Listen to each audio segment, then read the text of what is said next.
O ar frio de Cruzeiro era um velho conhecido de Antônio, um zelador de 60 anos que dedicou as últimas 2 décadas de sua vida a cuidar do cemitério municipal.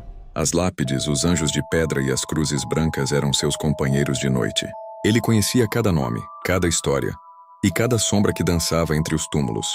A lenda sobre o cemitério ser assombrado era o que os jovens contavam. Mas para Antônio, o lugar era de paz. Sua rotina era simples: fechar os portões ao anoitecer, verificar os túmulos para ver se havia alguma flor murcha ou alguma vela acesa.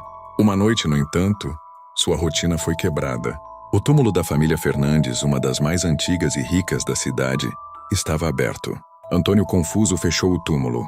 Ele pensou que algum vândalo o tinha feito e não deu muita importância. Mas na noite seguinte, o túmulo estava aberto de novo. Antônio, com um nó no estômago, o fechou novamente. A cena se repetiu por dias. O medo, que a princípio era apenas uma pontada, agora era um peso em seu peito. A lenda que ele tanto ignorava, sobre os mortos que não descansam em paz, parecia estar se tornando real. Uma noite ele decidiu fazer uma vigília. Ele se escondeu atrás de um túmulo, com uma lanterna em mãos e o coração batendo forte. No peito, o silêncio era total. A lua, cheia e brilhante, iluminava os túmulos como holofotes. Ele estava prestes a desistir quando o viu. O túmulo da família Fernandes se moveu, não com um ruído de terra, mas com um som seco e lento, como se as pedras estivessem sendo empurradas. Antônio, com a boca seca, viu uma mão pálida e ossuda sair do túmulo. A mão com a pele rachada parecia estar procurando por algo. O que ele viu a seguir o gelou até os ossos. O corpo, vestido em um terno velho e rasgado, se levantou do túmulo. Não era um fantasma, mas um corpo real. Com a pele pálida e os olhos vazios, ele se moveu em direção à saída do cemitério, com um andar arrastado e lento, como o de um zumbi de filme de terror. O terror consumiu Antônio. O morto que ele havia visto enterrado há anos estava caminhando entre os túmulos. O morto então parou. Ele ergueu a cabeça e o cheiro de terra molhada e de podridão preencheu o ar. Ele se virou, e seus olhos vazios se fixaram em Antônio. Ele não parecia estar com raiva, mas com uma necessidade insaciável. O morto, com os braços estendidos, começou a caminhar em direção a Antônio. Antônio não pensou. A adrenalina tomou conta de seu corpo. Ele se atirou para trás e começou a correr desesperado. Ele correu pelos túmulos, tropeçando e caindo. Ele ouviu o som do morto, um som de arrastar se aproximando. O medo o paralisou. Ele sabia que o morto o queria. Ele era a única testemunha. Ele chegou ao portão e, com as mãos tremendo, tentou abri-lo. O portão estava trancado. O desespero o consumiu. O morto estava chegando. Ele estava a poucos metros de distância. A mão pálida do morto se estendeu em sua direção. Antônio, em um ato de desespero, se jogou por cima do muro do cemitério, o corpo batendo com força no chão. Ele se levantou, cambaleante, e olhou para trás. O morto estava parado no portão, com os olhos vazios fixos nele. O morto então se virou e, com um andar arrastado, retornou ao seu túmulo. Antônio, ofegante e tremendo, ligou para a polícia.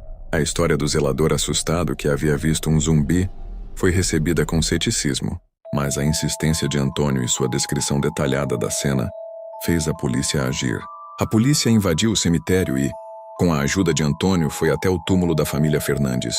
Eles abriram o túmulo, e o que eles encontraram foi ainda mais aterrorizante. O caixão estava vazio, e no fundo um buraco que levava a um túnel subterrâneo. O mistério estava resolvido. Não era um morto-vivo, mas um criminoso que se escondia no túmulo.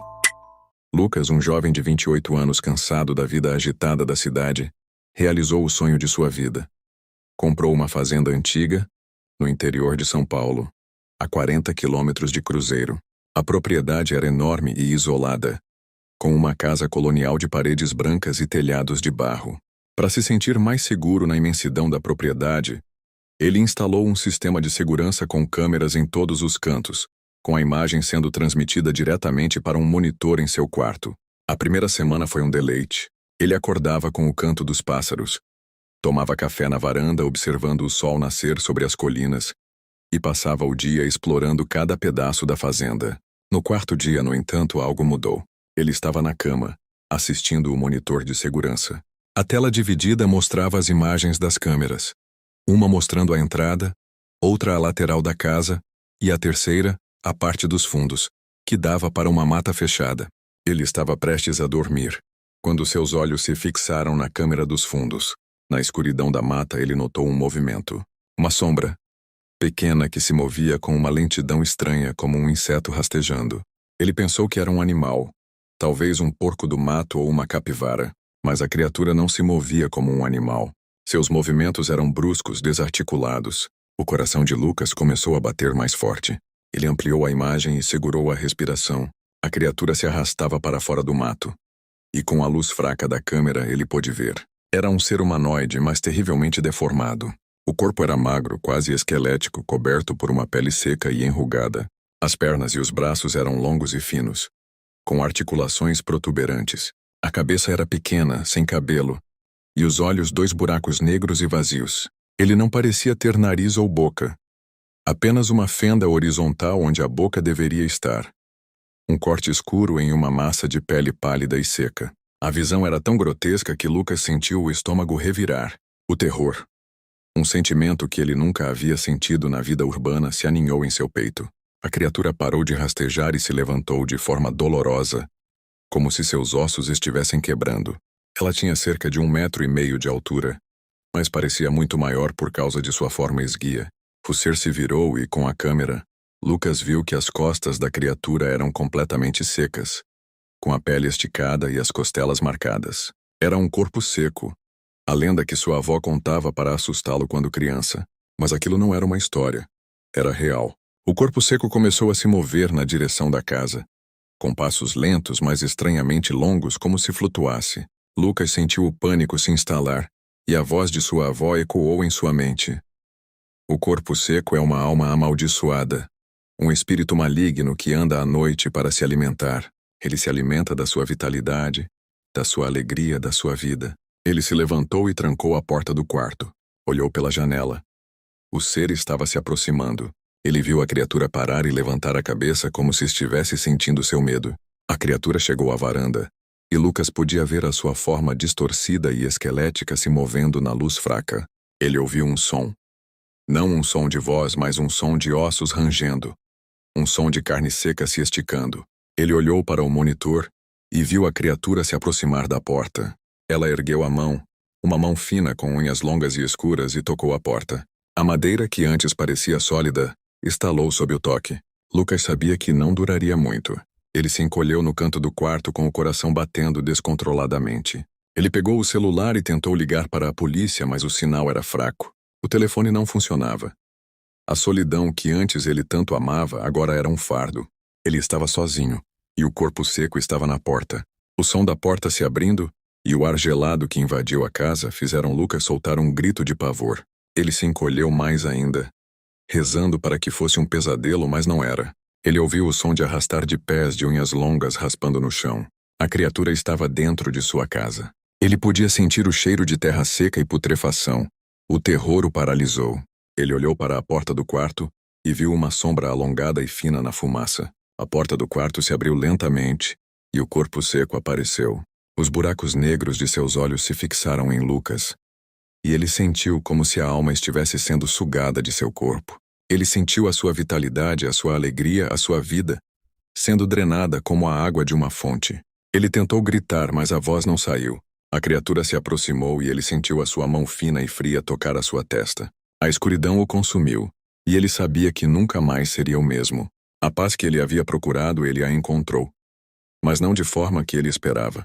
Dias depois, um vizinho que não havia visto o jovem sair de sua propriedade foi até a casa e encontrou o corpo de Lucas, deformado e com o rosto em formato de susto, o rosto de alguém que morreu em pânico.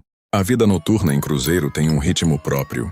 As ruas se aquietam, as luzes da cidade brilham como estrelas distantes, mas no canteiro de obras do novo viaduto, o trabalho seguia a todo vapor, indiferente ao horário. O viaduto, uma estrutura de concreto imponente que prometia modernizar o trânsito, era a obsessão do engenheiro Ricardo, um homem prático e ambicioso. Ele e sua equipe, incluindo os operários Paulo e Júlio, trabalhavam incansavelmente no turno da madrugada para cumprir o prazo de entrega. O viaduto estava quase finalizado. As luzes de segurança piscavam e as máquinas que repousavam pareciam monstros adormecidos na escuridão. O silêncio, que deveria ser um alívio, estava carregado de uma tensão inexplicável. A lenda local falava de acidentes fatais que haviam ocorrido durante a fase inicial da construção. Um carro que despencou de um andame, um caminhão que perdeu os freios e vários operários que caíram no local. Os moradores da cidade diziam que as almas dos mortos estavam presas na estrutura de concreto. Ricardo, um homem de ciência, zombava das histórias. O concreto é para ligar uma cidade, não para prender almas, ele costumava dizer. O primeiro sinal veio com Paulo. Ele estava operando uma máquina de compactação quando sentiu um empurrão. Ele se virou, mas não havia ninguém. "Júlio, está me assustando?" Ele brincou. Mas Júlio estava do outro lado do viaduto, longe demais para alcançá-lo. Na mesma noite, Júlio ouviu o som de uma voz fraca vindo do meio da estrutura, como se alguém estivesse sussurrando. "Aqui, venha para a luz. Aqui está a liberdade." A voz parecia pertencer a uma criança. Júlio ignorou, pensando que era o cansaço. Mas os incidentes se tornaram mais frequentes e mais violentos. As ferramentas se moviam sozinhas. As luzes da obra piscavam e o som de gritos distantes, que pareciam vir da estrutura, se tornava mais alto. A equipe, que antes era cética, agora se olhava com medo. Em uma noite, o terror se tornou pessoal. Ricardo estava inspecionando o andar superior do viaduto quando ouviu uma voz em seu ouvido. Um sussurro que soava como o vento. "Ricardo, por que você nos trancou aqui?"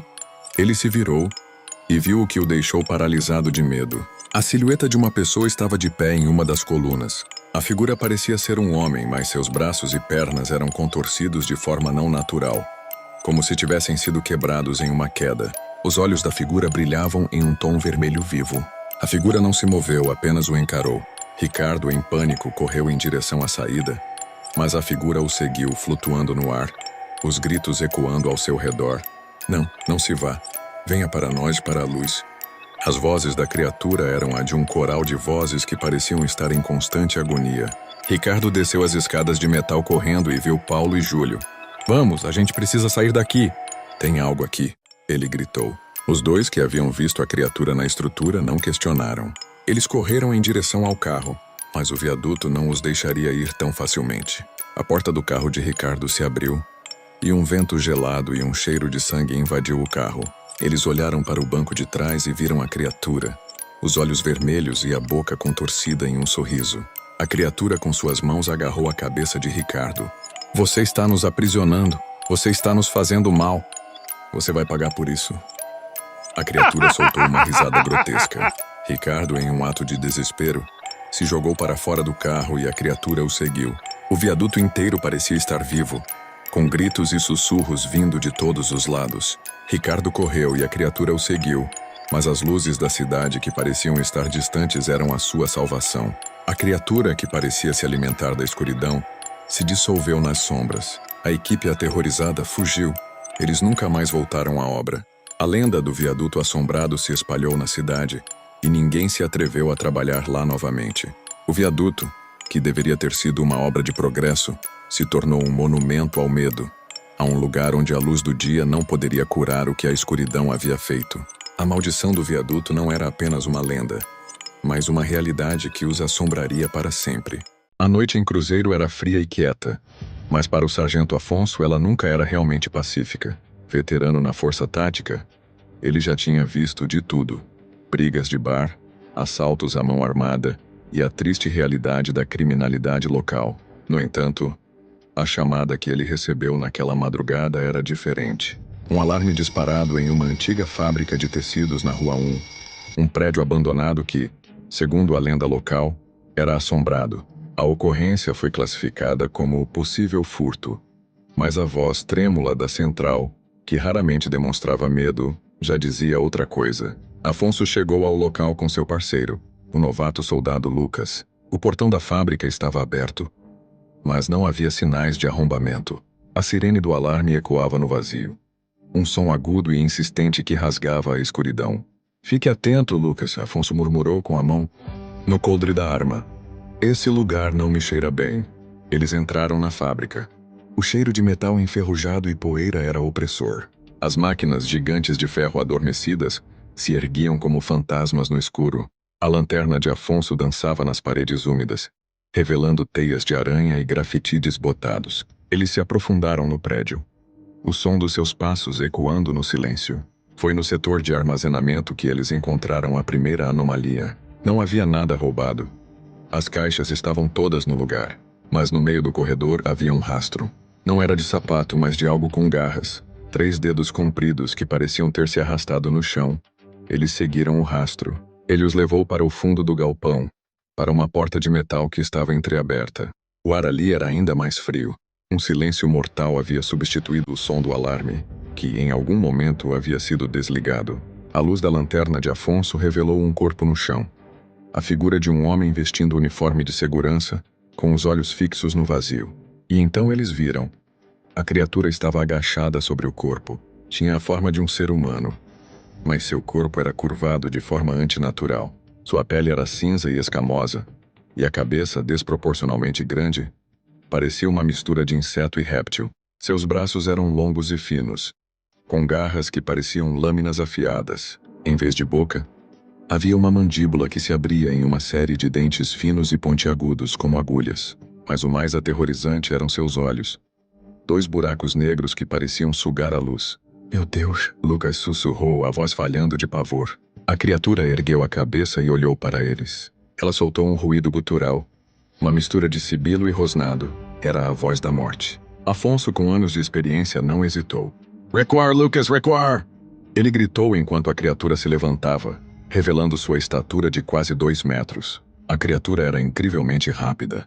Ela saltou sobre as caixas, suas garras arranhando a madeira. Afonso sacou a arma, e o som dos disparos ressoou na fábrica. As balas, no entanto, pareciam não surtir efeito. Elas batiam no corpo da criatura e ricocheteavam, como se ela fosse feita de aço. Lucas, paralisado de medo, foi empurrado para o lado por Afonso. Corra! O sargento gritou. Afonso se jogou atrás de uma das máquinas. A criatura o seguiu, destruindo tudo em seu caminho. O policial sabia que a força bruta não funcionaria. Ele tinha que ser mais esperto. A criatura se aproximou da máquina onde ele estava escondido. As garras no metal fazendo um som ensurdecedor. Em um ato desesperado, Afonso pegou um cabo de aço que estava enrolado em uma das máquinas e esperou. A criatura se aproximou e, quando ela tentou dar o bote, ele jogou o cabo em suas pernas, a fazendo cair. A criatura soltou um grito de fúria, mas a queda foi o suficiente. Afonso correu e foi até o quadro de luz. Com as mãos trêmulas, ele girou o disjuntor. As luzes da fábrica se acenderam, revelando a criatura em toda a sua feiura.